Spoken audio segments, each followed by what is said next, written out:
A few weeks ago, I would have been bundled up, and sidewalks just like this one would have been buried under a blanket of snow, and they remained buried for weeks. Toronto was brought to a standstill by this storm. Now, councillors inside City Hall are trying to find an answer to the question on so many residents' minds.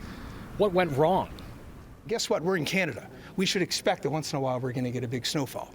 So no, the city failed. That same refrain repeated all the way up to the top of Toronto's mountain this week. Well, Toronto is a winter city, and we need to deliver better services. February's wintry mix also brought some mixed messaging.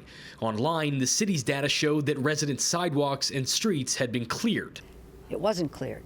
So this is he said, she said, but the fact is, manage this better. Frustrated councillors say the city should have spent less time patting themselves on the back and more time putting their backs into snow shoveling. The city's response was, we're doing a great job. Look at all the many tons of snow that we're clearing.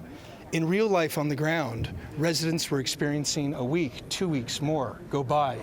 Clearing those sidewalks, of course, made even more difficult by the fact that almost half of Toronto's snow clearing equipment wasn't operational during the storm.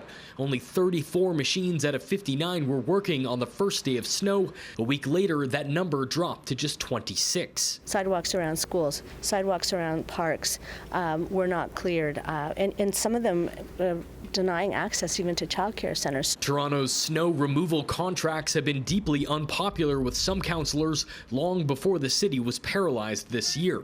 Back in 2021, the city contracted out those services, but councillors say the private companies haven't held up their end of the $1.5 billion deal. There aren't enough penalties. There isn't enough accountability, and certainly not a good standard of service. Councillors want everything on the table, including renegotiating or even breaking those long-term contracts. Was that contract well done? Was that contract well let? How did we find ourselves with only 2 providers to do all the snow for such a large city? I would like the Auditor General to have another look. An interesting note out of one of the city reports here.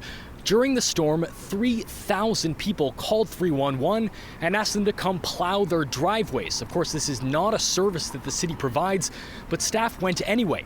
Ultimately, they did not end up clearing any of those driveways, but councillors tell me the city shouldn't be sending valuable resources out to people's homes when they can't even clear the streets and sidewalks that they're meant to. Brandon Choghri, City News.